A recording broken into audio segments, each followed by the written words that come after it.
Hi everyone, I'm Ruth Heindel, an assistant professor of environmental studies, and I'm here to tell you about my HHMI Fast Track Course Improvement Grant, bringing Knox County into the classroom, virtual field trips for Kenyon's Earth Sciences offerings.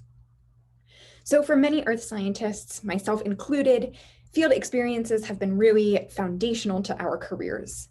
We know that field experiences can engage students with the discipline and help maintain their enthusiasm and motivation for the earth sciences. However, at the same time, field experiences can present a barrier to many students for many different reasons.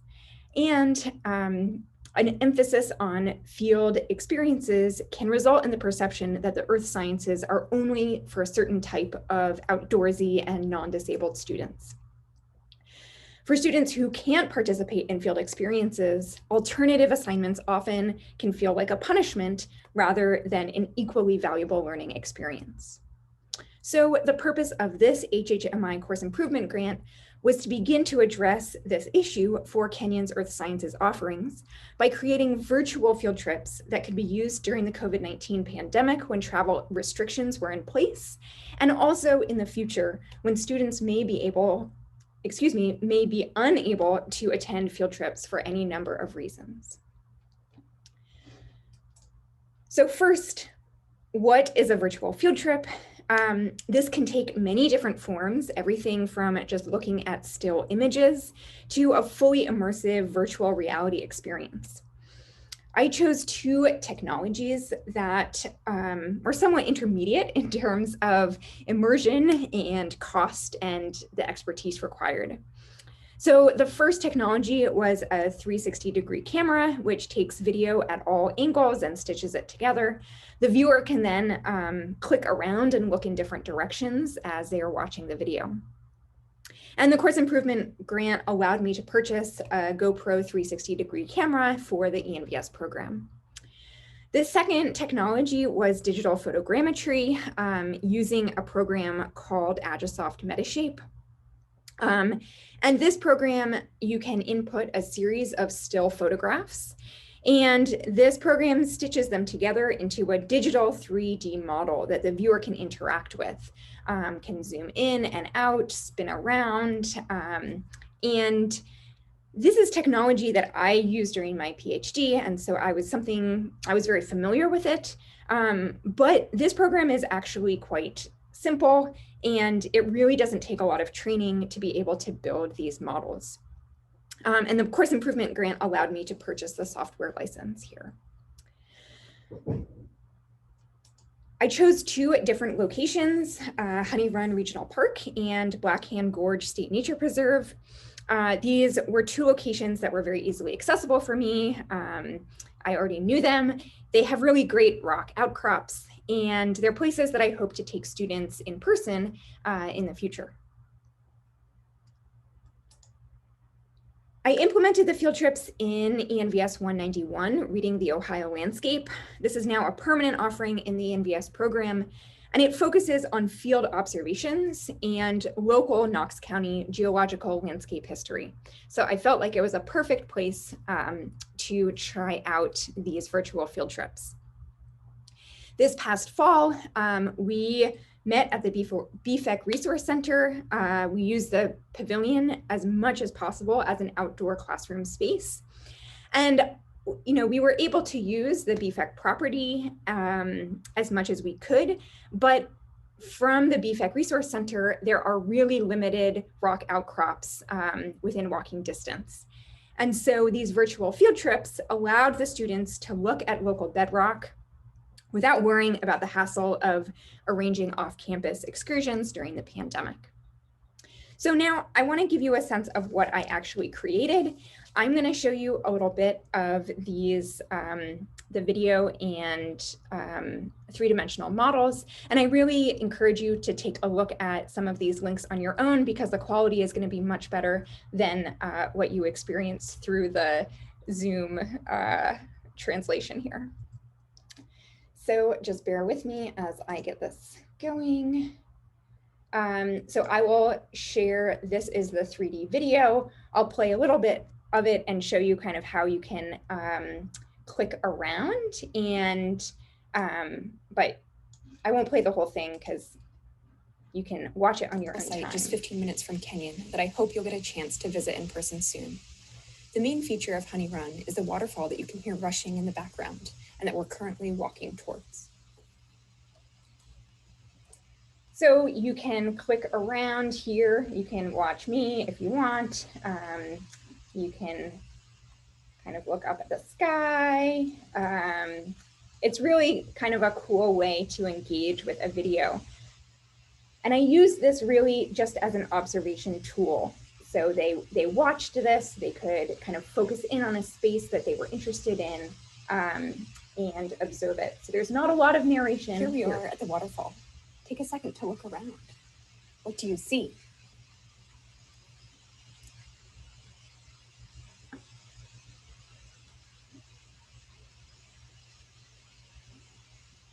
Okay, so that gives you a sense of the 3D video. And then I'll show you a few of these three-dimensional models. These are uploaded to a site called Sketchfab, which is a place where you can share these three-dimensional models. So this is great. The students don't need any kind of specialized software. They can just go to the site and interact with the model. So this is an outcrop from Honey Run Regional Park, where we just saw that video from. This is my trusty rock hammer for scale, which is important in these models. Otherwise, it can be really disorienting, hard to tell what you're looking at. So that rock hammer is about that big in size. And so you can zoom in here. You can move this around. You can spin it. Also, it does take a little bit of time to get used to manipulating these. At first, you maybe get a little bit dizzy, but it's really cool to be able to zoom in. And again, I encourage you to take a look at these on your own time so you can see just how good the resolution is here. It's really quite amazing. And so this is one. Another one here is this type of weathering that is really kind of unique to this type of sandstone that we have around in Knox County, called honeycomb weathering. It forms this really unusual shape in the sandstone. It's really fun to look at. And so this is kind of a close-up model of that. Again, it's kind of cool that you can see this from different perspectives than you might even get a chance to in the field.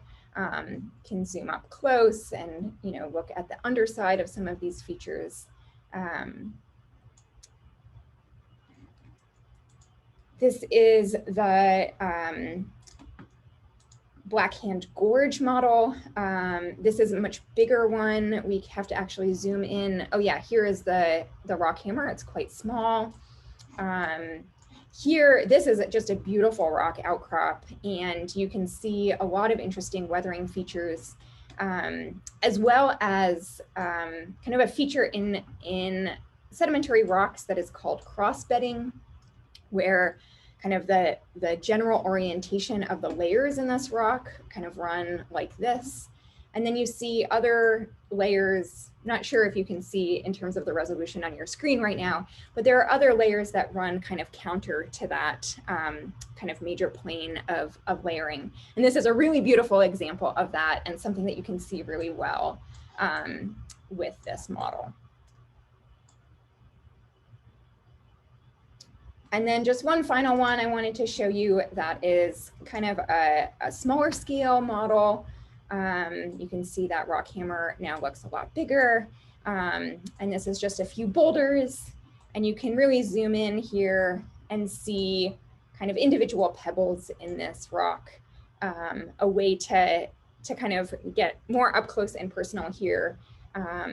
And this is a feature in this boulder that shows that wherever all of these pebbles were deposited in water was kind of undergoing some interesting changes in energy. So anyway, it was really fun to create these, and I hope you can play around with them. I think it's really, really fun to do this. Okay, I'm going to go back now to this PowerPoint. So I want to talk a little bit now about the assessment for this project. There were a number of questions that were asked on the pre and post course survey. I just want to focus on a few of them now. So the first two questions aren't entirely focused on the virtual field trips, but they do address this sense of belonging in the classroom and identity with environmental sciences, something that we know can be a challenge for students who can't necessarily participate fully in these outdoor experiences. So first, you can see at the beginning of the semester, I felt like I belonged in this class, and then now I feel like I belong in this class. I'm really happy that everyone agreed with that statement at the end of the course, and this course is really designed to be an entry point into environmental sciences that is open to everyone and does not feel intimidating. So I'm quite happy with this result. Next, thinking about whether or not environmental studies is interesting and exciting. Again, really happy with the shift that we saw from the beginning, or kind of remembering back at the beginning of the semester to the end of the course, where nearly everyone is saying you strongly agree that environmental studies is interesting and exciting. And then finally, a question that is a little bit more geared toward the virtual field trips, thinking about whether they thought this would be an important component of the class at the beginning of the semester. There was a really wide range across the board from strongly agree to strongly disagree. And at the end of the semester, in general, there was agreement that this was an important part of the course. And so in general, I'm really happy with the results of this project. I think it allowed students this fall to have a much richer experience than they otherwise would have. And moving forward, I really need to think about how I want to incorporate these products into my classes post-pandemic. On the one hand, I can't wait to bring students into the field with me. We're definitely going to be visiting Honey Run in person this coming fall. But I also feel like there is incredible potential to use this technology not only in my Kenyon classroom, but also as an outreach and education tool beyond campus. And so I would really love to talk about some of those ideas with all of you. And I'm also happy to answer any questions you might have about the technology, how it was implemented, how it worked in my classroom. So thanks everyone for listening, and I'm looking forward to continuing this conversation later.